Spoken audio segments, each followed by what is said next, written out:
পুরো মহাবিশ্ব আল্লাহ পাকের আইনে চলে, পৃথিবী বাদ দিয়ে। বলেন পৃথিবী বাদ দিয়ে কেমন করে? দুনিয়াতে মানুষ আল্লাহ পাকের বিধান মানে না, পুরো মহাবিশ্ব মানে। বুঝতে পারতেছি না? এই দুনিয়াতে পুরো মহাবিশ্বের কোটি কোটি গ্যালাক্সি, গ্রহ, নক্ষত্র, তারা, প্রত্যেকটা জায়গায়, মানে এমনকি একটা গাছের পাতাও আল্লাহ পাকের হুকুম ছাড়া, তাসবিহ ছাড়া চলে না। শুধু মানুষ হতভাগা একটা প্রাণী, যে আল্লাহর জমিনে থেকে, আল্লাহর খেয়ে, আল্লাহর পরে, আল্লাহর বাতাস থেকে শ্বাস নিয়ে, আল্লাহর দেওয়া পানি পান করে, আল্লাহ পাকের দেওয়া অর্থ, সম্পদ, রিজিক, স্ত্রী, সন্তান সব ভোগ করে আল্লাহরই জমিনে আল্লাহ বিরোধী আইন চালু করে দিয়েছে। এই মানুষই একটা হতভাগা প্রাণী। মন খারাপ করেন না, আমার কথা রাগ করেন না, এগুলো বাস্তব।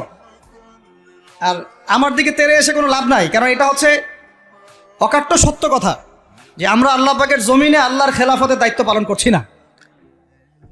আমরা আল্লাহ পাকের জমিনে আল্লাহর নিয়ামতগুলো ভোগ করে আল্লাহ বিরোধী অপশক্তির স্বার্থ রক্ষা করছে। না হলে বাংলাদেশের মতো জায়গায় কেউ ট্রান্সজেন্ডার চালু করতে পারে? একটা 90% মুসলিমের দেশে কেউ সুদভিত্তিক ব্যাংকিং সিস্টেম চালু করতে পারে, মদের বার চালু করতে পারে, জেনার লাইসেন্স দিতে পারে, পতিতালয় লাইসেন্স প্রাপ্ত হয়। কখনো ওই যে যাত্রা, পালাগান, ঢাকঢোল, ডুগি তবলা বাজতেছে, কেউ প্রতিবাদও করতে পারে না। করতে গেলে তাকে বলা হয় সে মৌলবাদী, সে সন্ত্রাসী, সে জঙ্গি, উগ্রবাদী। তো আমরা যদি আল্লাহ পাকের জমিনে আল্লাহর খেয়ে, আল্লাহর পরে, আল্লাহ পাকের সব নিয়ামত ভোগ করে এই যদি হয় আমাদের অবস্থা, তাহলে আমাকে আপনি বলেন যে আল্লাহ পাকের কি বয়ে গেছে যে আমাদের হাতে আল্লাহ পাক এই দুনিয়াতে বিজয় দিবেন? আর কোনো জাতি নাই? পুরো মহাবিশ্বে সবাই আল্লাহর হুকুম মেনে চলে। সূরা বনী ইসরাঈল পড়েন, এমন কোন সৃষ্টি নাই আল্লাহ পাকের যে আল্লাহর তাসবিহ পাঠ করে না। শুধু মানুষই হতভাগা একটা সৃষ্টি। আমরা, আল্লাহ মাফ করেন আমাদেরকে, নামাজও পড়ে না। কি করে না? পাঁচবার দিনে বলা হচ্ছে হাইয়া আলাস সালাহ, হাইয়া আলাল ফালাহ, সাফল্যের জন্য আসো, সালাতের জন্য আসো, কল্যাণের জন্য আসো। কানে ঢুকে না, যায় না নামাজ পড়তে। কোরআন, ওই যে বললাম, বাসায়, সবার বাসায় কোরআন আছে। এমন কোন ব্যক্তি আছেন আপনারা যে আপনাদের বাসায় কোরআন নাই? প্রত্যেকের বাসায় আছে। এমনকি আপনার ফোনের মধ্যে অ্যাপসে আছে, খুলে দেখার সময় নাই। সময় কোথায়? মানে এত ব্যস্ত, সকাল থেকে রাত পর্যন্ত এতই ব্যস্ত মানুষ হতভাগা, কোরআন খুলে দেখার সময় নাই। আবার বলে, এসব কথা বললে আবার বলবে যে আমরা কি ইসলাম কম বুঝি? আপনারাই ইসলাম বুঝেন, আমরা বুঝি না। আপনারাই মুসলমান, আমরা মুসলমান না, এইগুলা বলবে। উমর রাদিয়াল্লাহু আনহু ঠিকই বলেছিলেন আজকে থেকে এই 1400 বছর আগে, যে ইসলাম ধ্বংস হবে যখন দেখবা তিনটা বিষয় সমাজে চলছে। এক, দল্লাতুল আলেম, আলেমরা যখন পথভ্রষ্ট হয়ে যাবে তখন সমাজে ইসলাম ধ্বংস হয়ে যাবে। দুই, ওয়াল আইম্মাতুল মুদিল্লিন, যখন আসবে এমন কিছু শাসক যারা পথভ্রষ্ট, মুদিল্লিন, তখন সমাজে ইসলাম ধ্বংস হবে। আর ওয়াল মুনাফিকিন ফি জিদারি কিতাবিল্লাহ, যে মুনাফিকরা যখন আল্লাহর কিতাব নিয়ে বাকবিতণ্ডা করবে, মুনাফিকরাই বাকবিতণ্ডা করবে যে আমরাই বেশি বুঝি ইসলাম, তোমরা বুঝো না। আর বাংলাদেশে টকশোয় সংস্কৃতি চালু না হলে আমরা এটা বুঝতে পারতাম না যে আসলে হাদিসটা সত্য। মাথার উপর দিয়ে যায় কথা কিছু না, পরে লেকচার রিপিট শুনে নিন। মূল জায়গায় আসি। কোরআন ঘরে আসে, আমরা তেলাওয়াত করি না। নামাজের আজান কানে আসে, নামাজে যাই না। শেষ রাত্রে আল্লাহ পাক প্রথম আসমানে নেমে আসেন। কিভাবে নেমে আসেন আমরা জানি না, ওইটার কাইফিয়ত ব্যাখ্যা করার আমাদের দরকারও নাই। আল্লাহ পাক বলেছেন, বাস ঈমান রাখি। এবং আল্লাহ পাক আহ্বান করতে থাকেন, কে আছো আমার কাছে কিছু চাইবা আমি তোমাকে দিব, সুবহানাল্লাহ। কে আছো আমাকে ডাকবা আমি তোমার ডাকে সাড়া দিব। কে আছো আমার কাছে ক্ষমা চাইবা আমি ক্ষমা করে দিব। এইভাবে ফজর পর্যন্ত আল্লাহ পাক আহ্বান করতে থাকেন। আমরা ওই সময় ফেসবুক চালাই, রিল্যাক্সে ঘুম দেই। তাহলে নামাজের আজান কানে যায়, নামাজ পড়ি না, কোরআন বাসায় আছে, তেলাওয়াত করি না, খুলেও দেখি না, 40 কুলখানি বাদ দিয়ে। আর শেষ রাত্রে আল্লাহ পাক আহ্বান করতে থাকেন, আমি উঠে ওযু করে 2টা রাকাত নামাজ পড়ে একটু দোয়া করব, সেটা পারি না। এই আমি আবার যখন দিনের বেলায় এলেম শিখতে যাই, এমন জায়গায় এলেম শিখতে যাই যেখানে নারী পুরুষ একাকার অবস্থা, ফ্রি মিক্সিং। আমি এমন এলেম শিখতে চাই যে এলেমটা আমাকে 20 বছরে 20টা সূরাও শিখায় না, 20টা হাদিস আপনার মুখস্থ নাই। আমি চ্যালেঞ্জ করতেছি আপনাকে, 20টা হাদিস আপনি দাঁড়ায় বলেন, ছোট ছোট হাদিস খালি। যেমন عن أمير المؤمنين عمر بن الخطاب رضي الله عنه قال قال رسول الله صلى الله عليه وسلم إنما الأعمال بالنيات وإنما لكل امرئ ما نوى فمن كانت هجرته إلى الله ورسوله فهجرته إلى الله ورسوله ومن كانت هجرته إلى الدنيا يصيبها أو امرأة يتزوجها فهجرته إلى ما هاجر إليه। এরকম ছোট্ট আপনি আমাকে 20টা হাদিস শুনান, যারা 20 বছর পড়াশোনা করেছেন জেনারেল লাইনে, দাঁড়ান দেখি কার সাহস আছে। এই হচ্ছে আপনাদের শিক্ষার অবস্থা। তারপরে আপনি আবার যখন চাকরি ক্ষেত্রে যান, ঘুষ ছাড়া আপনার চাকরি হচ্ছে না। এই হলো অর্থনৈতিক জীবনের অবস্থা। আবার চাকরি, ব্যবসা, বাণিজ্য যাই করছেন, এর মধ্যে ম্যান্ডেটরি মাস্ট বি সুদ আছে। কি আছে? এই মাপে কম দেওয়া তো আছেই, অন্যের সম্পদ আত্মসাৎ তো আছেই, পণ্যে ভেজাল দেওয়া তো আছেই, তারপরে সিন্ডিকেট তো আছেই, যেটার দাম এখন এই রজবের, আজকে কয় তারিখ? রজবের 14-15 হবে না? তো এই রজবের 14-15-তে যে পণ্যের দাম 200 টাকা, 1.5 মাস পরেই সেই পণ্যের দাম হবে 400 টাকা। এই হলো অর্থনৈতিক জীবনের অবস্থা। আর সুদের সাথে সম্পৃক্ত না হলে তো আমাদের ঘুম হচ্ছে না। বাংলাদেশের 64,000 গ্রাম বাংলা বলি না আমরা, 64,000 গ্রাম বাংলায় একাধিক সুদী এনজিও আছে, সবাই সুদী কারবার করতেছে। আমাদের মা বোনরা ওখানে সমিতিতে নাম লিখাচ্ছে, আমরাও নাম লিখাইছি অনেকে। কিস্তি শোধ করতে হচ্ছে, জমি বন্ধক রাখো, বাছুর বন্ধক রাখো, গরু বন্ধক রাখো। শেষমেশ ধনীরা ধনী হচ্ছে, গরিবরা গরিব হচ্ছে। কারণ আল্লাহ পাক এই কিতাবের মধ্যেই বলেছেন, সূরা বাকারার শেষের দিকে আছে যে ইয়া আইয়ুহাল্লাযীনা আমানু, হে মুমিনগণ, ইত্তাকুল্লাহ, আল্লাহকে ভয় করো, ওয়া যারু মা বাকিয়া মিনার রিবা, সুদ ছেড়ে দাও, ইন কুনতুম মুমিনিন, যদি মুমিন হয়ে থাকো, ওয়া ইল্লাম তাফআলু, সুদ যদি না ছাড়ো, ফাআযানু বিহারবিন মিনাল্লাহি ওয়া রাসূলিহি, আল্লাহ এবং তার রাসূলের সাথে যুদ্ধের ঘোষণা শুনে রাখো। আয়াত বুঝলেন? আয়াতটা কি বুঝলেন? আল্লাহ পাক বলছেন যারা সুদ খায় বা সুদ না ছাড়ে, এরা আল্লাহ এবং তার রাসূল মুহাম্মদ সাল্লাল্লাহু আলাইহি ওয়াসাল্লামের বিরুদ্ধে অস্ত্র নিয়ে দাঁড়ায় আছে। তো আপনার আমার কল্যাণ হবে না ভাই? দুনিয়ায় পরকালে কল্যাণ হবে না? আমরা হাউজে কাউসারের পানি তো পাবো ইনশাআল্লাহ, আমরা কবরের উত্তর তো দিতে পারবো ইনশাআল্লাহ। আমাদের জন্য নবী সাল্লাল্লাহু আলাইহি ওয়াসাল্লাম সুপারিশ তো করবেন ইনশাআল্লাহ। সুপারিশ তো নবীজি করবেন, এটা ঠিক আছে, এটা তো ঠিক আছে। কিন্তু কোরআনে যে আল্লাহ পাক বললেন যে সুদ যদি তোমরা না ছাড়ো, তাহলে জেনে রেখো তোমরা আল্লাহ এবং তার রাসূলের বিরুদ্ধে যুদ্ধ করতেছো। তো এখন এইটা আমরা কিভাবে আল্লাহ পাককে বুঝ দিব? দুনিয়াতে না বুঝ দিলাম, দুনিয়াতে হয়তো কারো ক্ষমতা আছে, জবানটা বন্ধ করে দিল, এই কথা বলতে পারবেন না, চুপ একদম। সম্ভব কি না?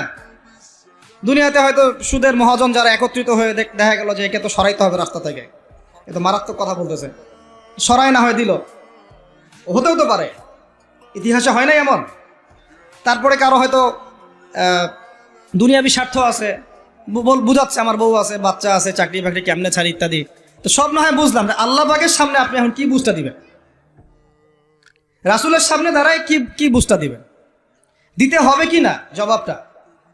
আজ হোক আর কাল হোক দিতে হবে কি না? পরকালে যেতে হবে তো নাকি? তো তাই যদি হয়, এটা যদি আমাদের ফাইনাল ডেস্টিনেশন হয়, চূড়ান্ত গন্তব্য হয়, তাহলে কোন ব্যক্তি বুদ্ধিমান, যে দুনিয়াতে সংশোধিত হয় সে, নাকি পরকালে যে ব্যক্তি অপেক্ষায় বসে থাকে সে? এখন এই সংশোধনের দিকে যদি আমরা দাওয়াত দিই, আমরা কি মৌলবাদী হয়ে যাব? সমাজের শত্রু হয়ে যাব? দেশ ও জাতির শত্রু হয়ে যাব? সুদী কারবার ছাড়া অর্থনৈতিক বিষয় কি চালানো সম্ভব না? হ্যাঁ, যখন এই সুদী ব্যাংকিং সিস্টেম, ওয়ার্ল্ড ব্যাংকেরটা তো 1995-এর দিকে আসছে। তারও আগে ছিল ওই যে ব্রিটেনের দি ব্যাংক অফ ব্রিটেন, যেটা প্রথমে ছিল, প্রথমের দিকে আর কি। ও সারা বিশ্বকে শাসন করতে এক সময়। তার আগে করেছে জার্মানি, তারপরেও আসছে ও। এই পশ্চিমাদের দৌরত্ব ফরাসি বিপ্লবের পরে। তো ওয়ার্ল্ড ব্যাংক আসছে 1995-এর দিকে, 45-এর পরে। এর আগে মুসলমানরা বিশ্ব শাসন করে নাই, 4 খলিফা করেন নাই, উমাইয়ারা, আব্বাসীয়রা, ফাতেমেরা, মোগলরা, তুর্কিরা, ওসমানীয়রা, তারা কি বিশ্ব শাসন করে নাই? তো তখন কি সুদ দিয়ে পুরো বিশ্বের অর্থনীতি পরিচালিত হয়েছে? বিকল্প কোনো ব্যবস্থা কি কোরআন এবং হাদিসে নাই? তো যদি সেটা থাকে, আর আমরা যদি এটাকে পাশ কাটায় যাই, গিয়ে পশ্চিমাদের এই অর্থনীতি যদি আমরা গ্রহণ করি, সেভাবে জীবনযাপন করতে থাকি, তো আল্লাহর সামনে কি ভাই আমাদেরকে দাঁড়াতে হবে না? আল্লাহ পাক আমাদের সবাইকে যেন কথাগুলো মন দিয়ে বোঝার তৌফিক দান করে। এখন যদি পুরো সিস্টেমটা আমরা চেঞ্জ করতে না পারি, ওই ক্ষমতা আমাদের নাই মনে করেন, ব্যক্তি জীবন থেকে সুদ দূর করা যাবে না? আমাকে কি রাষ্ট্র প্রশাসন একদম সুদ না খাইলে অ্যারেস্ট করে নিয়ে যাবে? আমি যদি বলি আমি সুদ খাবো না, সুদ ভিত্তিক ব্যাংকিং সিস্টেমে আমি ডিলিংস করব না, অ্যাকাউন্ট থাকতে পারে আপনার, কিন্তু আপনি ডিলিংস করতেছেন না, ঠিক আছে? সুদের টাকা যদি আসেও ওটা আপনি ছেড়ে দিচ্ছেন, নিচ্ছেন না, এবং সুদি এনজিও কারবার এগুলোর সাথে আপনি যুক্ত হচ্ছেন না, তো আপনাকে কি অ্যারেস্ট করে নিয়ে যাওয়া হবে জেলখানায়? কেন খাচ্ছিস না বলেন, নিয়ে যাওয়া হবে? এখনো ওই রকম দুঃসাহস দেখানোর মতো লোক বাংলাদেশে আসে নাই যে আপনি সুদ না খাইলে আপনাকে জোর করে ধরে নিয়ে যাবে। আচ্ছা, এরকম কেউ কখনো করবে না তারা এই কাজটা, ইনশাআল্লাহ। আর যদি করে তাহলে তো আল্লাহর গজব নেমে আসবে। তো এখন তাহলে সুদ খাচ্ছে কে? আপনি আমি নিজেই। কে খাচ্ছে তাহলে? আমরা নিজেরাই খাচ্ছি। হয় আমি খাচ্ছি, না হলে আপনি খাচ্ছেন, না হলে আপনার স্ত্রী খাচ্ছে, না হলে আপনার বাবা খাচ্ছে। অতএব সুদের মধ্য দিয়ে আমরা আল্লাহ এবং তার রাসূলের সাথে সরাসরি যুদ্ধ করতেছি। বদরের যুদ্ধে কি আবু জাহেলরা পরাজিত হয় নাই? উহুদের যুদ্ধে, খন্দকের যুদ্ধে, মুতা ইয়ারমুকে, এই শতাব্দীর পর শতাব্দী আল্লাহ এবং তার রাসূলের বিরুদ্ধে যারা দাঁড়াইছে তারা কি কখনো টিকতে পারছে? আজকে পশ্চিমারা সারা বিশ্বকে এভাবে সুদখোর বানিয়ে দিয়েছে, আর প্রত্যেকটা মুসলিম কান্ট্রি এর খপ্পরে পড়ে গেছে, বের হতে পারতেছে না। বের হওয়ার জন্য শুধু একটা জিনিস দরকার, একটা জিনিস, সেটা হচ্ছে আল্লাহ এবং তার রাসূলের প্রতি পরিপূর্ণ বিশ্বাস, ঈমান। এইটা আমাদের অর্জন হয় নাই, এটাই সত্য কথা। অর্জন যদি হতো তাহলে আমরা বিকল্প চিন্তা করতে পারতাম। যদি আফগানিস্তান আগামী 10 বছর এভাবেই অর্থনীতি চালাতে পারে, এখন তাদের যে অবস্থা, আগামী 10 বছর যদি আর নতুন করে যুদ্ধ বিগ্রহ না হয় এবং তারা যদি এভাবেই আরো 10 বছর তাদের ডাবল কারেন্সির অর্থনীতি চালাতে পারে, সুদহীন জাকাত ভিত্তিক ইসলামিক, আমাদের বিশ্বাস আগামী 10 বছরে দেখবেন তারা মার্কিন ডলারের উপরে আধিপত্য বিস্তার করেছে, ইনশাল্লাহ। ইনশাল্লাহ। আমি ইকোনমিক্স নিয়ে পড়াশোনা করেছি ভাই, এমনি কথা বলতেছি না।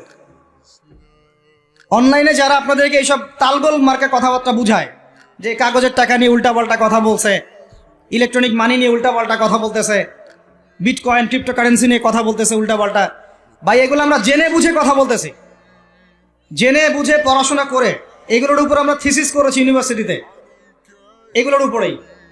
এমনি কথা বলতেছি না যে পেপার মানি আপনার পকেটে, আমার পকেটে যেটা আছে আপনার পকেটেও সেটাই আছে, এর ভিতরেও সুদ আছে। ইলেকট্রনিক মানি যেগুলো আমরা ইউজ করতেছি এগুলোর ভিতরেও সুদ আছে, অল্প হোক আর বেশি হোক। এর সামনে আসবে বিটকয়েন, ওইটার মধ্যে সুদের ভিতর উপর সুদ, তার উপর আসতেছে একটা সিস্টেম যেটা অলরেডি কয়েকটা কান্ট্রিতে অ্যাপ্লাই হয়ে গেছে, চায়নায়, উত্তর কোরিয়া, দক্ষিণ কোরিয়া ইত্যাদি কান্ট্রিতে। এটা হলো ক্যাশলেস সোসাইটি, মানে কোনো ক্যাশই থাকবে না সোসাইটির মধ্যে, ডিজিট থাকবে, খালি ডিজিট। মানে আপনি বলতে পারবেন না যে আমার 1 লক্ষ টাকা আছে, যদি বলি 1 লক্ষ টাকা আছে, টাকাটা আমার হাতে দেন দেখি, আপনি হাতে দিতে পারবেন না, দেওয়ার মতো কিছু নাই। ওইটা আপনার ডিজিটে থাকবে, নাম্বারে, ফিগারে, 1 লাখ এটা ফিগার। ইতিহাসে এমন কোনো কারেন্সি আসে নাই যেটা ধরাও যায় না, ছোঁয়াও যায় না, পকেটেও রাখা যায় না, এটা আসতেছে সামনে। যারা বুঝে না এগুলা, আমরা আক্রমণাত্মক কথা বলতে চাচ্ছি না, আল্লাহ পাক তাদেরকে হেদায়েত দান করুন। যারা বুঝে না তারা মনে করতে পারে এগুলো হচ্ছে ভবিষ্যৎবাণী, আদতে এইগুলো বর্তমান বিশ্বে চলতেছে, আমাদের সে সম্পর্কে জ্ঞান নাই।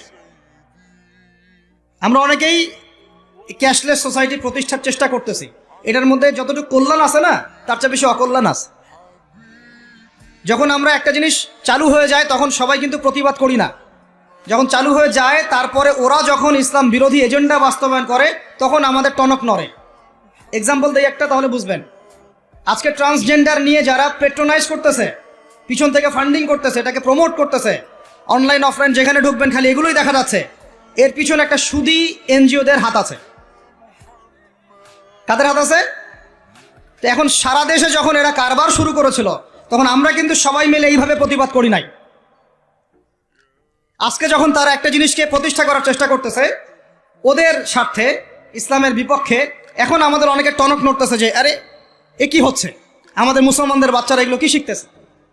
সমস্যা হচ্ছে আমরা সমস্যা আসলে শুরুতে বোঝার মতো ওই নূর, বাসিরা, হিকমা আমাদের এখনো পয়দা হয়নি, এবং শেষে গিয়ে একদম কুলে, কি বলে ওটাকে, মাঝপথে গিয়ে যখন দড়িয়ে যখন নৌকা ডোবা শুরু করে তখন আমাদের হুঁশ ফিরে, আরে কি হচ্ছে এগুলো। তো আল্লাহ পাক আমাদেরকে বিজয় দিবেন, এটা প্রতিশ্রুতি দিয়েছেন। যে একটা নিয়ে কথা বলতে গেলে ভিতরে চলে গেছে, আমার সমস্যা এটাই, আলোচনা করতে গেলে একটু বেশি ভিতরে চলে যাই, পরে আর বেরোতে পারি না। আপনারা কি আলোচনা বুঝতে পারতেছেন? আল্লাহ পাক আমাদেরকে প্রতিশ্রুতি দিয়েছেন যে তোমরা দুশ্চিন্তাগ্রস্ত হয়েও না, তোমরা টেনশন করো না, ভয় পেও না, হীনবল হয়েও না, আনতুমুল আ'লাউনা, তোমরাই বিজয়ী হবে এই দুনিয়াতে এবং আখিরাতে, তোমরাই বিজয়ী হবে ইন কুনতুম মুমিনিন, যদি প্রকৃতপক্ষে মুমিন হয়ে থাকো। আমাকে বলেন, যারা আজান শুনেও নামাজে যায় না, এরা কি মুমিন? বলেন। আপনি মনে করছেন আমি জুমার নামাজ তো পড়ি, ঈদের নামাজ তো পড়ি। এমনও হতভাগা মানুষ আছে পৃথিবীতে যাদের নামাজ প্রথমবার তারা নামাজ পড়ে জানাজার নামাজ, আছে না ভাই? আল্লাহ পাক আমাদের সবাইকে 5 ওয়াক্ত নামাজি হওয়ার তৌফিক দান করেন, এবং কাজা নামাজ অনেকের আছে, আল্লাহ পাক সেগুলো আদায় করার তৌফিক দান করেন। আপনারা যখন হজ উমরা সফরে যাবেন, বেশি বেশি সেখানে নামাজ পড়বেন, কারণ ওখানে 1 রাকাত নামাজ হারাম শরীফে পড়লে 1 লক্ষ রাকাতের নেকি হয়, আর মদিনা মুনাওয়ারায় পড়লে, মানে হারামে পড়লে 1000 নেকি হয়। আর এই দুইটা আমরা খুব ভালো জানি, মিম্বরে আলোচনা হয় খুব, মাশাআল্লাহ, তাই না? তো নসিহত হচ্ছে ওখানে গিয়ে আমরা বেশি বেশি নামাজ পড়বো, নফল নামাজ, ঠিক আছে? কাজা নামাজগুলো হিসেব করে আদায় করার চেষ্টা করবো ইনশাআল্লাহ। তবে হাদিসে আরেকটা জায়গা আছে, ওইটা আমরা ভুলে গেছি। আরও একটা মসজিদ আমাদের আছে ভাই, যেখানে 2 রাকাত নামাজ পড়লে জীবনের সব গুনাহ মাফ হয়ে যায়। ওইটা আমাদের পাঠ্যপুস্তকে নাই, আমাদের চেতনায় নাই, আলোচনায় নাই, মিম্বরে নাই, খুতবায় নাই। সেই মসজিদ কোথায়? ওই মসজিদ কি আমাদের না ইহুদিদের? কি মনে হয় আপনাদের? ওই আল-আকসা কি আমাদের না ওদের? ওইখানে 2 রাকাত নামাজ পড়লে, সফর করে 2 রাকাত নামাজ পড়লে জীবনের সব গুনাহ মাফ হয়ে যাবে।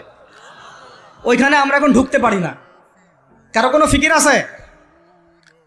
ইয়াংদেরকে বলতেছি ভাই, লেকচারগুলো আমাদের বেশিরভাগই ইয়াংদের জন্য।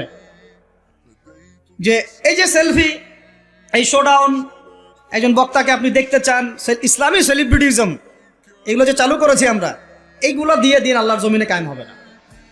এগুলো ভালোবাসা মহব্বতের নিদর্শন না। সত্যি সত্যি যদি আমাদেরকে আপনারা মহব্বত করে থাকেন, এমনভাবে নিজেকে গড়েন যাতে বাইতুল মুকাদ্দাস জয় করতে পারেন। ওই দিন বুঝবো যে আপনারা আমাদেরকে মহব্বত করেন, আমাদের কথা শুনেন, মানেন, বুঝেন। এমন একটা জামা আমাদেরকে করতে হবে যার একজন নেতা থাকবে, একটা নেতা, একদম সামি'না ওয়া আতা'না, শুনলাম মানলাম, এমন নেতা। এত ইখতিলাফ, এত বিভক্তি চলবে না। মানে বিভক্তি, ইখতিলাফ থাকতে পারে মাসলা মাসাইলের ব্যাপারে, ফিকহি ব্যাপারে, কিন্তু এই এত দলীয় বিভক্তি থাকা যাবে না। এক টেবিলে আলেমদেরকে বসতেই হবে। আলেমরা যদি এক টেবিলে না বসে ঐক্যের দৃষ্টান্ত স্থাপন না করতে পারে, জনগণ ঐক্যবদ্ধ হতে পারবে না। বাংলাদেশের সবচেয়ে বেশি দরকার এখন ওলামায়ে কেরামের ঐক্য। আমরা যারা ছোটরা আছি, আমাদের মূল কাজ এখন এইটাই, আমরা এটাই ফিকির করি কিভাবে আলেমদেরকে একটা জায়গায় বসানো যায়। আলেমরা যদি ঐক্যবদ্ধ হতে পারেন, জনগণ একদিকে ফোকাস করে চলতে পারবে ইনশাআল্লাহ। এবং তাদের মধ্যে যদি একজন আমির নিযুক্ত করা হয় এবং তার কথা যদি আমরা সূরাভিত্তিক মেনে চলি, ইনশাআল্লাহ বাংলাদেশ কেন, পুরা বিশ্বে দিন কায়েম করা সম্ভব। আমরা এই দিক থেকে আমরা মোটামুটি 20-30 বছর পিছায় আছি এখন, বুঝতে পারছেন না আমার কথা? এই দিক থেকে দেখেন, আল্লাহ নবী সাল্লাল্লাহু আলাইহি ওয়াসাল্লাম মক্কাতেও সাহাবীদের মধ্যে কখনো বিভক্তি হতে দেন নাই। একজন নেতা, তার আন্ডারে সব সাহাবীরা বায়াত করে আছেন, হাতে হাত রেখে, ব্যাস যা বলবেন তাই। ডানে যাইতে বললে ডাইনে, বামে যাইতে বললে বামে। মার খাচ্ছেন, যদি নবীজি বলেন হিজরত করে চলে যাও, হিজরত করে চলে গেল আবিসিনিয়ায়, তাই না? আর যদি নবীজি বলেন সবর করো, সাবরান আলা ইয়াসির ফাইন্নামা ওয়াইদাকুমুল জান্নাহ, সবর করো, তোমাদের জন্য জান্নাত, সবর করতেছেন, মার খাচ্ছেন, তাও কোনো কথা বলতেছেন না। এইরকম সামি'না ওয়া আতা'নার জেনারেশন না থাকলে দিন কায়েম হয় না, যেটা আমাদের বিগত 50 বছর আমরা করতে পারি নাই, এটাই সত্য কথা। এটা করার জন্য সবার আগে আমাদের মনের হিংসা দূর করতে হবে। কি দূর করতে হবে? মনের হিংসা দূর করতে হবে, মনের অহংকার দূর করতে হবে, নিজেকে ছোট মনে করা শিখতে হবে। আমি ছোট মানুষ, বড়রা যে দায়িত্ব দিবেন সেটা পালন করব। আলেম ওলামার সহবতে থাকবো, তাদের পরামর্শ চলবো, আমাকে যেভাবে গাইড করেন সেভাবে চলবো, যখন যে দায়িত্ব আসবে সেটা পালন করব। চিন্তা এরকম না থাকলে আপনি চলতে পারবেন না, বিদ্রোহী হয়ে যাবেন তখন। বেয়াদবি, এই যে প্রথমে একটা কথা বলছি, বেয়াদবি। আমরা অনেকেই বড় বড় বরেণ্য আলেমদের সাথে বেয়াদবি করছি, তাদের বাণিজ্য ধানি করছি। অনলাইনে লাইভে চলে আসলাম, একটা কথা বলে দিলাম, পোস্ট দিয়ে দিলাম, ভাবছি আমি ইসলামের বড় উপকার করে ফেললাম। আদতে আমি বিশৃঙ্খল একটা অবস্থা ছিল, আরো বিশৃঙ্খলতা বাড়ালাম। আমি কাছাকাছি তো আনতেই পারলাম না। কিছু মানুষের কাজ দেখলে মনে হচ্ছে যে তাদের একটাই কাজ। কি একটাই কাজ? অনলাইনে একটা একটা করে আলেম, একটা একটা করে বক্তা, একটা একটা করে দায়ীর নাম ধরে ধরে সমালোচনা করা। এটা করে আপনি দিনের কি উপকারটা করতেছেন? এই কাজগুলো করে আপনি দিনের কোন জায়গায় খেদমতটা করতেছেন বলেন? এতে করে মানুষের দিন সম্পর্কে, সেই আলেম সম্পর্কে, সেই বক্তা সম্পর্কে, সেই ওস্তাদ সম্পর্কে, সেই ইসলামী দল সম্পর্কে কি ভালো ধারণা সৃষ্টি হচ্ছে না খারাপ? আমরা যদি প্রশ্ন করি যে আপনি নিজের চেহারাটা একটু আয়নায় দেখেন না, আপনার ভিতরে কি কোনো দোষ নাই? আপনি কি এই উম্মার নেতৃত্ব দেওয়ার যোগ্যতা অর্জন করেছেন? কতগুলো কিতাব পড়েছেন? কি ডিগ্রি অর্জন করেছেন? কতটুকু সার্টিফিকেট অর্জন করেছেন? কতটুকু তাজকিয়া অর্জন করেছেন? কতটুকু আপনি নূর অর্জন করতে পারলেন? কতটুকু বাসিরা আছে আপনার? কয়টা মসজিদ করেছেন? কয়টা মাদ্রাসা করেছেন? কয়টা ইসলামিক সংগঠন করলেন? কয়টা কিতাব লিখলেন? কয়টা লেকচার দিলেন? আপনি নিজে কি করলেন দিনের জন্য? এই চিন্তাটা করা দরকার নাই যে আমি নিজে কি করলাম দিনের জন্য, ও কি করলো, ওর কি খেদমত, ওর কি দোষ, ওর কি ত্রুটি, এইগুলোর চর্চা আমরা ব্যস্ত হয়ে আছি এখন। এই একটা কারণে আমাদের ওলামায়ে কেরামদের মধ্যে ঐক্য হচ্ছে না, দুর্ভাগ্যজনকভাবে। কারণ আমরা একটা শ্রেণী আলেমদের ইজ্জত ধোয়ার পিছনে লেগে গেছি। একজন আলেম না, এটা ভুল করছে ভাই, আলেম মানুষ তো, কেন বেয়াদবি করতে হবে আপনাকে? কেন আপনাকে একটা সেশন করতে হবে? কেন একটা এটা করতে হবে, সেটা করতে হবে? চুপ করে থাকেন আপনি। পারলে তার সাথে আপনি পার্সোনালি দেখা করেন, তার কাছে যান, তার কথার পিছনের কারণটা খুঁজে বের করার চেষ্টা করেন। ইসলামের খেদমত এগুলো হচ্ছে না, তো ওইদিকে যেতে যাচ্ছি না। একটা রিকোয়েস্ট করবো আপনাদেরকে যে আমরা সবাই একটা দায়িত্ব কাঁধে নেই, যে এই উম্মতকে বিজয়ী করার জন্য আমারও কিছু দায়িত্ব আছে। আপনার দায়িত্ব নেই ভাই? আপনি আয়নার সামনে আজকে রাত্রে দাঁড়ায় অনেস্টলি সততার সাথে দাঁড়াবেন, দাঁড়ায় আপনার চেহারা আয়নায় দেখবেন, দেখে চিন্তা করবেন যে আসলে আমি আজ পর্যন্ত এই উম্মাকে কি দিয়েছি। বলেন তো কি বললাম ভাই? আয়নার সামনে দাঁড়ায় কি বলবেন? আমি আদনান, আমি আব্দুর রহমান, আমি আব্দুর রহিম, আমি অমুক, আমি তমুক, আমি ইসলামকে, উম্মাকে, আল্লাহকে, রাসূলকে কি দিয়েছি এই পর্যন্ত। যদি আপনার মনের মধ্যে সততা থাকে, জবাব ওই আয়নার তসবির আপনাকে দিয়ে দিবে। একটা উর্দু শের আছে যে চেহারে তো আকসর ধোকা দেতি হ্যায়, সচ তো আইনা বলতি হ্যায়। মানে চেহারা তো বেশিরভাগ সময় ধোকা দেয় মানুষকে, সত্য কথা বলে আয়নার প্রতিবিম্ব। তো আল্লাহর ওয়াস্তে নিজের আত্মসমালোচনা করি, আমরা উম্মাকে কি দিলাম এটার ফিকির করি। এখন যদি উত্তর আসে যে আমি অনেক দিয়েছি উম্মাকে, আমি একদম কামেল হয়ে গেছি, তাহলে বুঝবেন আপনার মধ্যে ইবলিসের চরিত্র আসছে। ইবলিসই বলতে পারে যে আমি সবার চেয়ে শ্রেষ্ঠ। ওই যে বলে নাই, আনা খায়রুম মিনহু, আমি আদমের চেয়ে শ্রেষ্ঠ। খলাকতানি মিন নার, আমাকে আগুন দিয়ে সৃষ্টি করেছেন। খলাকতাহু মিন তিন, তাকে মাটি দিয়ে সৃষ্টি করেছেন। এই কেবার যদি চলে আসে বুঝবেন আপনি ধ্বংস হয়ে গেছে। ফিরআউন বলেছিল আনা রাব্বুকুমুল আ'লা, আমি তোমাদের মহান রব। নাউযুবিল্লাহ। আর একজন আল্লাহর বান্দা খালি বলবে আল্লাহুম্মা ইজআলনি ফি আইনি সগীরা ওয়াজআলনি ফি আ'য়ুনিন নাসি কাবীরা। আল্লাহ তুমি আমাকে নিজের চোখে ছোট বানায় দাও আর অন্য মানুষের চোখে আমাকে বড় বানায় দাও, আমিন। তো আত্মসমালোচনা করতে হবে কিনা ভাই?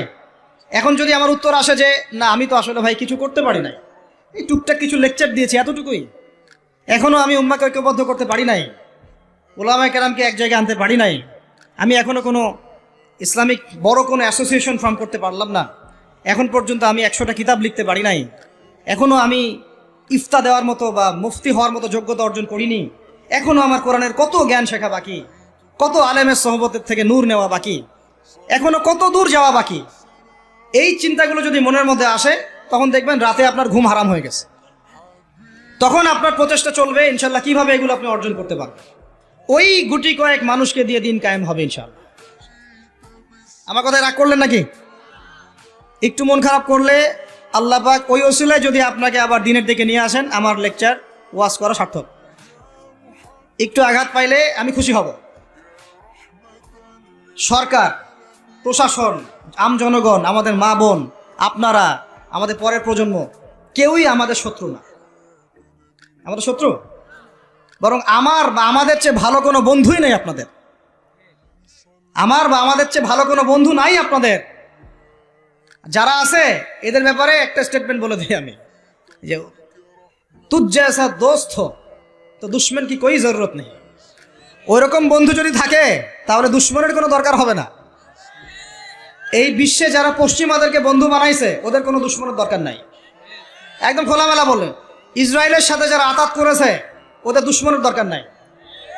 পশ্চিমা আমেরিকাদের সাথে যারা বন্ধুত্ব করে চলছে এদের দুশ্মনের কোনো দরকার নাই। দেখে নিন, এদের চরিত্র হচ্ছে এরা একটা মুখ নিয়ে আপনার সামনে আসবে, ওদের একটা স্বার্থ পিছনে থাকবে, ওই স্বার্থ উদ্ধার করার জন্য বন্ধুর দেশে আপনার সামনে আসবে। এরপর স্বার্থ উদ্ধার করা শেষ, আপনার গর্দান নামাই দিবে। তারপর বিশ্বাস করতেছেন না? আমরা ওদেরকে চিনি, কারণ আমরা আল্লাহর কিতাব পড়ি রে ভাই। আল্লাহ পাক এই কিতাবের সূরা মাইদার 51 নম্বর আয়াতে বলেছেন, ইয়া আইয়ুহাল্লাযীনা আমানু, হে মুমিনগণ, লা তাত্তাখিযুল ইয়াহুদা ওয়ান নাসারা আউলিয়া, তোমরা এই ইহুদিদেরকে আর নাসারা খ্রিস্টানদেরকে বন্ধুরূপে গ্রহণ করো না। কে বলেছেন ভাই? আমার কিছু বলার আছে এখানে? কোন ইহুদি কোন খ্রিস্টানকে? আল্লাহ পাকে সবার কথা বলছেন? উত্তর না। ওদের মধ্যেও কিছু কিছু ভালো মানুষ আছে, সত্য এটা। কিছু কিছু ভালো মানুষ আছে। কারা তাহলে? কাদেরকে নিষেধ করলেন আল্লাহ পাক? আল্লাহ পাক বলছেন বা'দুহুম আউলিয়াউ বা'দ, ওদের মধ্যে কিছু আছে যারা একে অপরের বন্ধু। একে অপরের, বলেন তো ইসরায়েল আর আমেরিকা কি একে অপরের বন্ধু না? বন্ধু না। এদেরকে বন্ধুরূপে গ্রহণ করতে আল্লাহ নিষেধ করেছেন। এই আয়াতটা এখন ওই মধ্যপ্রাচ্যের এই হাবিবিদেরকে কে বুঝাবে? কে বুঝাবে? এই জর্ডানের রাজাকে কে বুঝাবে? আমাদের সৌদের কিংকে কে বুঝাবে? লেবাননকে কে বুঝাবে? এই যে গলফ কান্ট্রিদেরকে কে বুঝাবে যে আল্লাহ পাক বলেছেন ইহুদি এবং খ্রিস্টানদের মধ্যে যারা একে অপরের বন্ধু, এদেরকে আমরা বলি জায়নিস্ট। কি বলি? জায়নিস্ট, মানে জায়নবাদী। এরা জায়নিস্ট মুভমেন্ট চালু করেছে সারা ওয়ার্ল্ডে। এদের উদ্দেশ্য হচ্ছে হোলি ল্যান্ডটা দখল করা, মানে ওই নীলনদ থেকে ইউফ্রেটিস পর্যন্ত দখল করে ওইখানে দাজ্জালের শাসন কায়েম করা। এটা ওদের লক্ষ্য। এই একটা লক্ষ্যের আগাচ্ছে। এদেরকে আল্লাহ পাক বন্ধুরূপে গ্রহণ করতে নিষেধ করেছেন। এই আয়াতটা আপনি ওদেরকে কিভাবে বুঝাবেন? আল্লাহ পাক আরো বলছেন ওয়া মান ইয়াতাওয়াল্লাহুম মিনকুম, আয়াত কিন্তু শেষ হয়নি এখনো। আল্লাহ পাক বলছেন ওয়া মান ইয়াতাওয়াল্লাহুম মিনকুম, তোমাদের মধ্যে হে মুমিনরা কেউ যদি ওদের দিকে মুখ ফিরাও, মানে ওদেরকে অ্যালায়েন্স রূপে গ্রহণ করো, ফাইন্নাহু মিনহুম, তুমি তখন তাদের অন্তর্ভুক্ত হয়ে যাবে। নাউযুবিল্লাহ। তার মানে কি তারা কাফের হয়ে যাবে? আমরা কি তাহলে এদের সবাইকে কাফের বলছি, তাকফির করছি? উত্তর না।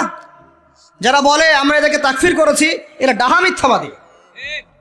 এরা হচ্ছে ডাহা মিথ্যাবাদী। আমরা এ ধরনের মধ্যপ্রাচ্যের শাসকদেরকে তাকফির করি নাই, আগেও করিনি, এখনো করি না, ভবিষ্যতেও ইনশাল্লাহ করবো না। আল্লাহ পাক কি বলছেন তাহলে?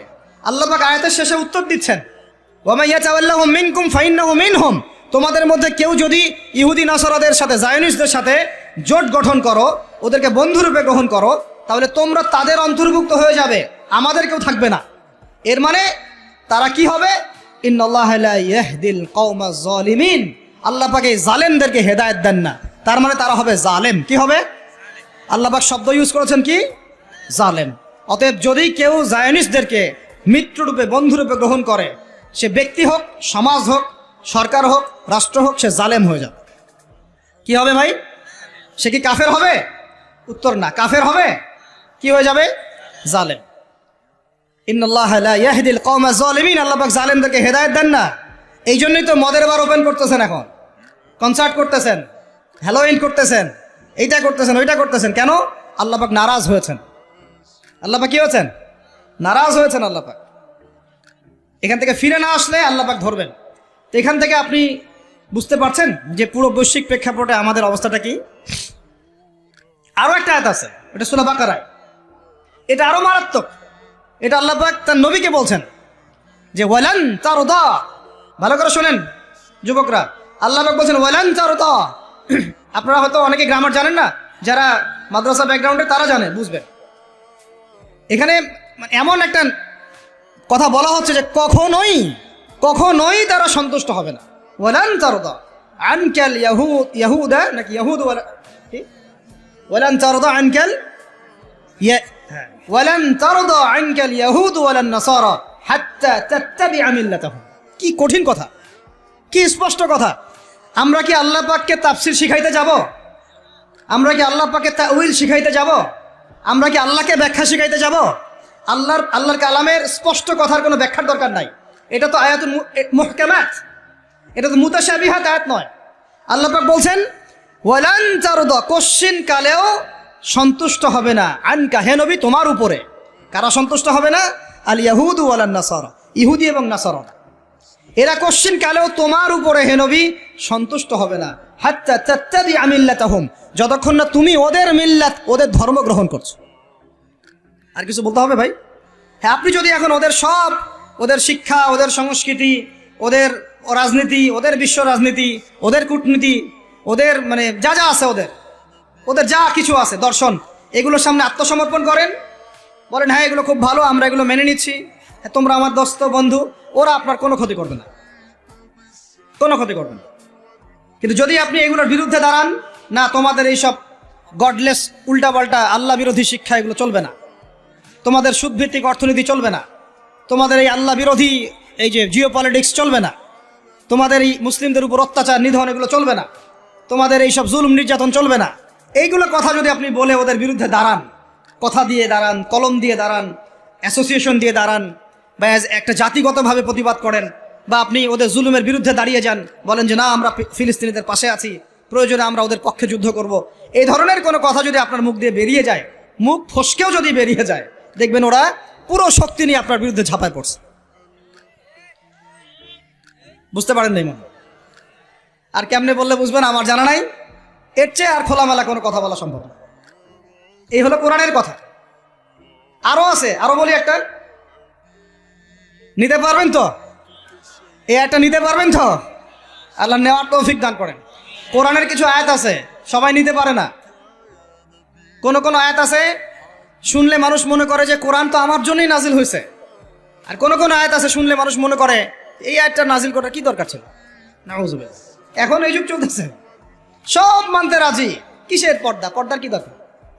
সব মানি কোরআনের, যাকাত ভিত্তিক, কিসের যাকাত, যাকাত দেওয়ার কি দরকার? সব মানি, চোরের আবার হাত কাটতে হবে কেন, মানবতা বিরোধী কাজ। সব মানি কোরআনের, ব্যভিচার করলে রজম কেন করতে হবে, এটা তো বর্বর মধ্যযুগীয় আইন। কথা বুঝতে পারেন না? কোরআনের সবাই নিতে পারে না। কোরআনে 400 থেকে 450 জায়গায় আছে যে আল্লাহ রাব্বুল আলামিনের দিন প্রতিষ্ঠার জন্য তোমরা দাওয়াতের পাশাপাশি জিহাদ করো। কি করো?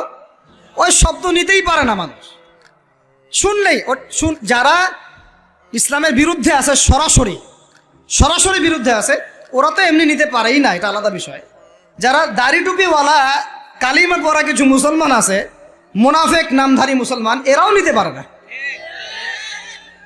দেখেন নাই কি অবস্থাটা হইলো অক্টোবর মাসে, এই যে প্যালেস্টাইন ইস্যু নিয়ে এই প্রকাশ্য একটা জিহাদ চলতেছে ইহুদিদের সাথে, একদম স্পষ্ট, সবাই চিনতেছে কারা হকপন্থী কারা বাতিলপন্থী। একটা মানুষ যে নামাজ পড়ে না সেও চিনতে পারতেছে যে হ্যাঁ এরা জালেম, এরা মাজলুম, তাই না? প্রশাসনের 98% ভাই এইটাই বিশ্বাস করে যে ইসরায়েল জালেম, এই ফিলিস্তিনের ভাইরা মাজলুম। অনেক ভাইয়ের সাথে আমাদের দেখা হয়, কথা হয়, চা খাই। আল্লাহ পাক তো একটা জায়গা দিয়েছেন আলহামদুলিল্লাহ মহব্বতের। তারা বলে যে হুজুর যদি সত্যি আমাদের সুযোগ থাকতো, বা আমাদেরকে যদি আল্লাহ পাক সুযোগ দিতেন, বা ওইরকম কোনো নেতা আমাদের থাকতো, আমরা সবার আগে গিয়ে ওখানে যুদ্ধ করতাম। তা আমাদের দেশের প্রশাসনের লোকজন বলেছে। কথা বুঝতে পারতেছেন? কিন্তু মুসলমান নামধারী, আলেম নামধারী কিছু দাড়ি টুপিওয়ালা বুঝতে পারলো না যে ওই ভাইরা মাজলুম আর এরা জালেম।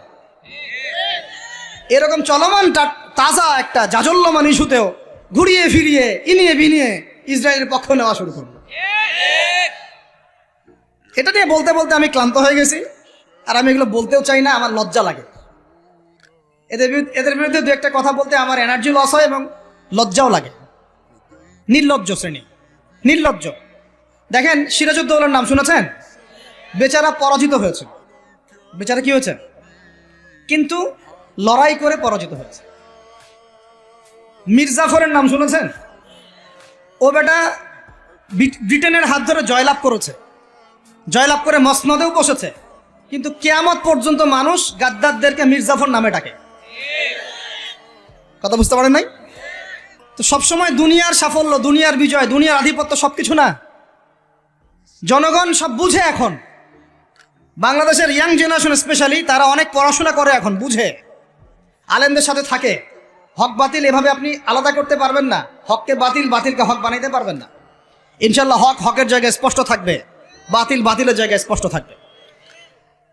এই সময়গুলোতে মানুষ বলেছে যে যে ভাইরা শিশু হত্যার প্রতিবাদ করতেছে, বোনদের ইজ্জত নিধনের প্রতিবাদ করতেছে, বোম্বিং এর প্রতিবাদ করতেছে, এদের আকীদা ঠিক নাই, এদের মানহাজ ঠিক নাই, এরা সঠিক মুসলমান না। এরকম অবস্থায় মানুষ বলেছে আইয়ুবী রাহিমাহুল্লাহ যখন আক্রমণ করে বাইতুল মুকাদ্দাস জয় করেছিলেন, উনারও আকীদা মানহাজ ঠিক ছিল না। এরকম অবস্থায়ও মানুষ বলেছে বাংলাদেশের মাটিতে বসে দাড়ি টুপিওয়ালা পাগড়ি জুব্বা নিয়ে বলেছে যে হামাস এটা বিচ্ছিন্ন জনগোষ্ঠী এবং ওই নাকি অপরাধী, সক্ষমতা নাই, কেন সে যুদ্ধ করতে গেল। বলেছে যে হামাসকে সৃষ্টি করেছে নাকি ইসরায়েল। তো এই হলো অবস্থা। না এদের আকীদার কোনো সঠিক জ্ঞান আছে, না সত্যিকারের মানহাজের সঠিক জ্ঞান আছে, আর না ইতিহাসের কোনো সঠিক জ্ঞান আছে। হামাস সৃষ্টি হয়েছে 1994 সালের দিকে। কত সাল বলেন? 1989 থেকে 92 সালের মধ্যে একটা চুক্তি হয়েছিল। আমি তো বলি আমার সামনে বসান, আর বসতে চাইলে অনলাইনে বাহাসের কথা বলে, তো অনলাইনে না, যদি পান আপনারা ধরে নিয়ে আমাদের মাদ্রাসায় নিয়ে আসবেন। ধরে কি করবেন? আমাদের মাদ্রাসার সামনে বসায় দিবেন। অনলাইনে কোনো বাহাস হয় না, অফলাইনে হবে, সামনাসামনি। কিতাব যত কিতাব আছে নিয়ে আসুক, সমস্যা নাই, কিন্তু অনলাইনে না, হবে কোথায়? অফলাইনে সামনাসামনি, টেবিল থাকবে, দুই দিকে দুজন বসবে। প্রয়োজনে প্রশাসন থাকবে, প্রয়োজনে আমাদের আরো বড় বড় ওলামায়ে কেরামরা থাকবেন, তারা এখানে এটাকে জাজ করবেন। এই যে কথাটা বললো হামাসকে সৃষ্টি করেছে কি ইসরায়েল, আমি শুধু অর্থনীতি নিয়ে পড়ি নাই, আমরা 6টা সাবজেক্ট নিয়ে পড়ছিলাম ইউনিভার্সিটিতে। আমাদের ফ্যাকাল্টির মধ্যে 6টা সাবজেক্ট মেইন ছিল, মেজর। একটা হলো ফিলোসফি, একটা হলো ইংরেজি, একটা অর্থনীতি, একটা এই গ্লোবাল অ্যাফেয়ার্স মানে জিও পলিটিক্স, যেটাকে আমরা জিও পলিটিক্স বলি, আর একটা হচ্ছে হিস্ট্রি, আর একটা হচ্ছে পশ্চিমা দর্শন। যে পশ্চিমা দর্শনের এতগুলো কথা আমরা বলি, এমনি বলি না, আমরা জানি ওদের দর্শনের মধ্যে কোথায় কুফর আছে, কোথায় শিরক আছে। এখন ইতিহাস আপনাকে ছোট্ট করে বলতেছি, 1989 সালে একটা চুক্তি হয়েছে ফিলিস্তিনের সাথে। এই চুক্তিটার নাম 89 থেকে 92 এর মধ্যে, এই চুক্তিটার নাম হচ্ছে অসলো শান্তি চুক্তি। বলেন কি বললাম? এই চুক্তিটা সাধারণ ফিলিস্তিনি যারা তাদের ভূমি ফেরত চায়, যারা ইসরায়েলের পতন চায়, যারা এই জুলুমের বিরুদ্ধে দাঁড়িয়ে আছে, ওরা মেনে নেয় নাই। তো যারা মেনে নেয় নাই, পরবর্তীতে তারা এই হামাস নামক সংগঠনটা তৈরি করেছে। এটা সশস্ত্র অবস্থান, ওদের দুইটা অংশ আছে, একটা আল কাসাম ব্রিগেড, আর একটা হচ্ছে দাওয়ার জন্য। কিছু মানুষ দাওয়াতের মেহনতে থাকে, কিছু মানুষ সশস্ত্র যুদ্ধ করে। এটা উড়ে এসে জুড়ে বসে নাই, এরা বিগত প্রায় 75 বছর থেকে ধাক্কা সহ্য করতে করতে করতে করতে আজকে বাধ্য হয়ে জায়গা আসছে। একটা কিতাব বাজারে আসবে ইনশাল্লাহ, আপনারা দোয়া করেন যেন কিতাবটাকে মানে সবচেয়ে সেরাভাবে যেন আল্লাহ পাক আনার তৌফিক দান করেন। এর নাম হচ্ছে হুরমাতুল আকসা। কি নাম? আল্লাহ পাক যেন তৌফিক দান করেন, আমিন। একদম বিগত 5000 বছরের ইতিহাস আপনাকে দিয়ে দিব ইনশাল্লাহ। কত বছর? 5000 বছর পুরাতন ঘটনা আল আকসা। কত বছর ভাই? 5000 বছর। ওইটা ইব্রাহিম আলাইহিস সালামের হিজরতের জায়গা। ওখান থেকে ইয়াকুব আলাইহিস সালামের ছেলেরা মিশরে আসছে, ওইখান থেকে মুসা আলাইহিস সালামের যুগে তারা আবার গিয়েছে আল আকসা দখল করতে।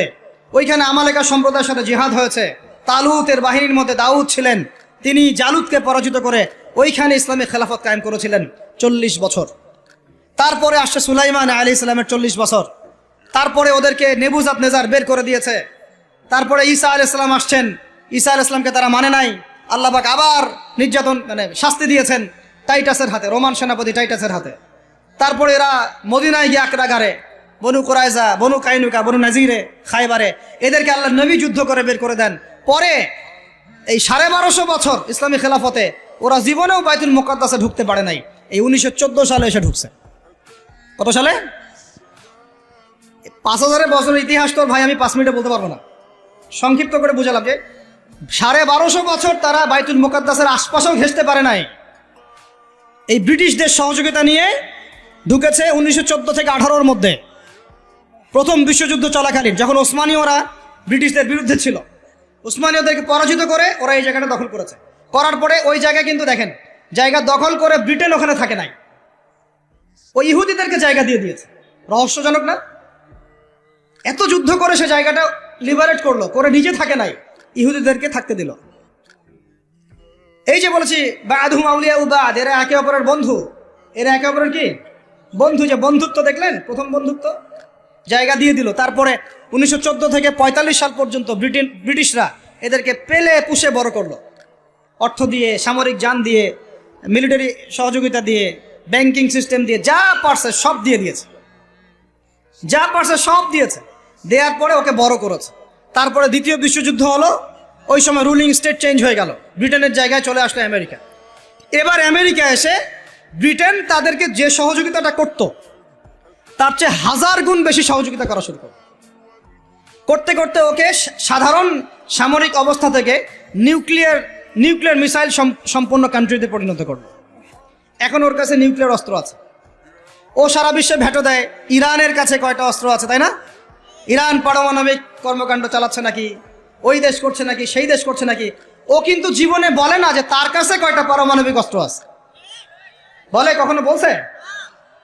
আর এই কোরআন আল্লাহর কিতাবই আমাদেরকে বলেছেন, আল্লাহর কিতাবে আল্লাহ পাকই আমাদেরকে বলেছেন যে ওয়াইদ্দু লাকুম মাস্তাতা'তুম মিন কুওয়া, তোমরা শক্তি অর্জন করো। কি অর্জন করো? তোমরা, মুসলমানদেরকে আল্লাহ বলেছেন তোমরা শক্তি অর্জন করো। শক্তি অর্জন করলে কি হবে? তুরহিবুনা বিহি আদুওয়াল্লাহি ওয়া আদুওয়াকুম, তোমরা আল্লাহর দুশমন এবং তোমাদের দুশমনদেরকে ভয় দেখাতে পারবা। এই যুগে পারমাণবিক অস্ত্র ছাড়া কোনো রাষ্ট্রকে কেউ ভয় করে না। ভয় করে? ওই আয়াতের উপরে আমল মুসলমানরা আমরা করতে পারি নাই, আমল করেছে ইসরায়েল। বুঝাতে পারলাম না? বুঝাতে পারি নাই মনে হয়। এই আয়াতের উপরে আমরা আমল করতে পারিনি এখনো, আমল করেছে কারা? ও শত শত পারমাণবিক অস্ত্র তৈরি করে রেখে দিয়েছে, বাংকার তৈরি করা আছে, বাংকার, যে অচিরেই যদি সারা বিশ্ব জুড়ে একটা তৃতীয় বিশ্বযুদ্ধ লেগে যায় এবং পারমাণবিক অস্ত্র প্রয়োগ করা শুরু হয়, ও যেন বাংকারের নিচে, মাটির নিচে 100 ফিট, 200 ফিট, 300 ফিট, 500 ফিট নিচে গিয়ে লুকাতে পারে। আর আমরা এখন কিসে পড়ে আছি জানেন? আলুর মধ্যে আল্লাহ নাম পাওয়া গেছে, গরুর কলিজায় কালিমা পাওয়া গেছে, আমরা এখানে পড়ে আছি। ভাই মন খারাপ করতেছেন নাকি? এই হলো আমাদের অবস্থা। কি একটা অবস্থা! আমরা পড়ে আছি এখনো কলা নিয়ে। কলা মানে রাস্তাঘাটে আমরা বের হব হনুমানের মূর্তি নিয়ে, বানরের মূর্তি নিয়ে, দেখেন নাই? সাপ নিয়ে, ব্যাঙ নিয়ে, পেঁচা নিয়ে। এগুলো হচ্ছে আমাদের সায়েন্স অ্যান্ড টেকনোলজি, প্রযুক্তির অগ্রগতি, তাই না ভাই? আজ পর্যন্ত আমরা কয়টা অ্যাপস তৈরি করতে পারলাম, কয়টা সফটওয়্যার তৈরি করতে পারলাম, কয়টা মিসাইল তৈরি করতে পারলাম। আমাদের আকাশ, এই পুরো আকাশ, আমার কথা রাগ করে না, আমি কারো দুশ্মন না, জাস্ট আমি আমার জায়গা থেকে অ্যাজ এ নাগরিক কথা বলছি। আমাদের দেশের আকাশ সুরক্ষিত না, সুরক্ষিত না, 100% সুরক্ষিত না। আপনাদের খবরই নাই। আর ইসরায়েলের আকাশ, আপনি মারবেন কোনো মিসাইল, ওর আয়রন ডোম রেডি করে রাখছে, আকাশেই আপনার মিসাইল ধ্বংস করে রেখে দেবে। যে কাজগুলো আমাদের করা দরকার, আল্লাহ পাক আমাদেরকে করতে বলছেন এই কিতাবের মধ্যে, যে তোমরা ওয়াইদ্দু লাকুম মাস্তাতা'তুম মিন কুওয়া, সাধ্যমতো শক্তি অর্জন করো তোমরা। কাদেরকে বলছেন? আমাদের হিন্দু ভাইদেরকে, ইহুদিদেরকে, খ্রিস্টানদেরকে, বৌদ্ধদেরকে। কিন্তু পুরো বিশ্বের হিন্দু ভাইরা, বৌদ্ধরা, ভাই বলছি আমি, আদম সন্তান তো তারা নাকি, ওই সেন্সে বলছি আর কি। হিন্দু সম্প্রদায়, বৌদ্ধ সম্প্রদায়, চাইনিজদের বৌদ্ধ সম্প্রদায়, রাশিয়ান, আমেরিকান, ন্যাটোদের খ্রিস্টান সম্প্রদায়, ইহুদি সম্প্রদায়, ওরা সবাই এই আয়াতের উপর আমল করে দেখিয়ে দিয়েছে। আর আমরা বললাম পড়ে আছে কিসে ভাই? ওই যে আমিনটা জোরে হবে, নাচতে হবে। হাতটা আমি এখানে বাঁধবো না, এখানে বাঁধবো না, এইখানে বাঁধবো না, এইখানে বাঁধবো। আর কিছু মানুষের ওয়াজের টপিক এইগুলা, ওয়াজের টপিক এইগুলা, মানে ইখতলাফি মাসআলাগুলোকে নিয়ে বাহাস করতে চায়।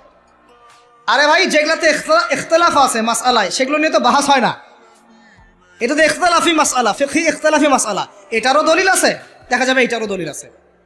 কোনোটার খুব বেশি শক্ত, কোনোটার একটু কম, কোনোটা একটু জয়ীফ, কোনোটা একটু জাল, বা কোনোটা হাসান, বা কোনোটা মুতাওয়াতির পর্যায়ে, এরকমই হবে হয়তো। আমরা পড়ে আছি এইখানে। কিছু মানুষকে আমার এটা বুঝতে 10 বছর লাগছে। কিছু মানুষকে সমাজে লেলিয়ে দেওয়া হয়েছে, লাগিয়ে দেওয়া হয়েছে বাংলাদেশের মুসলমানকে এগুলোতে ব্যস্ত রাখার জন্য। তোমাদের চোখ খুলো, তোমরা তোমাদের আকলের দরজা খুলো। যুবক ভাইরা, তোমরা চোখ খুলো, কলবের দরজা খুলো। বড়রা আপনারা চোখ খুলেন। এদেরকে লাগিয়ে দেওয়া হয়েছে মুসলমানদের মধ্যে এই সিলি বিষয়গুলোকে নিয়ে দ্বন্দ্ব সৃষ্টি করার জন্য। এইগুলো নিয়ে মসজিদ ভাগ করে ফেলতেছে, মাদ্রাসা ভাগ করে ফেলতেছে। ফরজ ঐক্য নষ্ট করে হলেও মুস্তাহাব প্রতিষ্ঠা করতে হবে। ফরজ ঐক্য নষ্ট করে হলেও মুস্তাহাব প্রতিষ্ঠা করতে চাচ্ছে। কি একটা অবস্থা বলেন! ইন্না লিল্লাহি ওয়া ইন্না ইলাইহি রাজিউন। যখন মানুষের ঐক্যবদ্ধ হওয়া উচিত, আমাদেরকে ওদের সাথে লড়াই না করি সমকক্ষ হওয়া দরকার। যে শক্তিতে, অর্থনীতিতে, সমরনীতিতে, সব দিক থেকে আমরা সমমানের, ওরা আমাদের দিকে চোখ রাখাতে পারবে না, এগুলো নিয়ে ভাবা দরকার। আমরা পড়ে আসি এখন এগুলো নিয়ে। এদিকে অর্থনীতিতে সুদ খাচ্ছি দিব্যি, আল্লাহর আইন একটাও বাস্তবায়ন করতে পারতেছি না আমরা। ঐক্য বিনষ্ট হয়ে যাচ্ছে।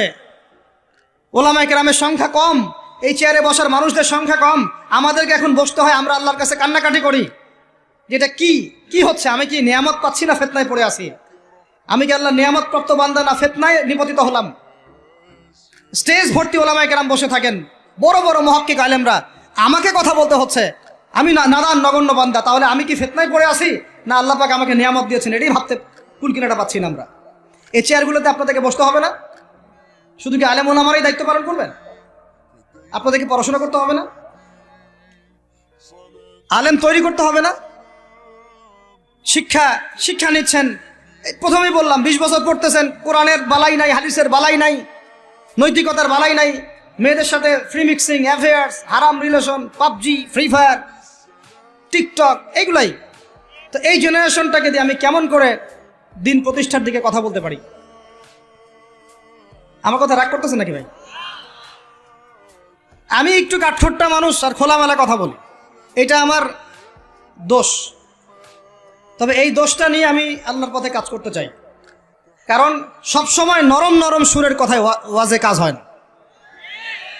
নরম নরম কথা বলার সময় শেষ হয়ে গেছে। এখন হক আর বাতিল স্পষ্ট করতে হবে, তবে হিকমার সাথে, প্রজ্ঞার সাথে। যে আয়াতে আমাদেরকে আল্লাহ পাক আমল করতে বলেছেন, সেই আয়াতে আমল করতেছে এখন সারা বিশ্বের ইহুদি শক্তি, খ্রিস্টান শক্তি, অন্যান্য শক্তিরা। যুবকরা শুনেন, আল্লাহ পাক বলেছেন লাতাজিদান্না আশাদ্দান নাস আদাওয়াতাল লিল্লাযিনা আমানুল ইয়াহুদ ওয়াল্লাযিনা আশরাকু। এই আয়াত আপনারা নিতে পারবেন না আমি জানি। আল্লাহ পাক বলছেন, হে মুসলমানরা শুনো। আমরা তো মুসলমান নাকি?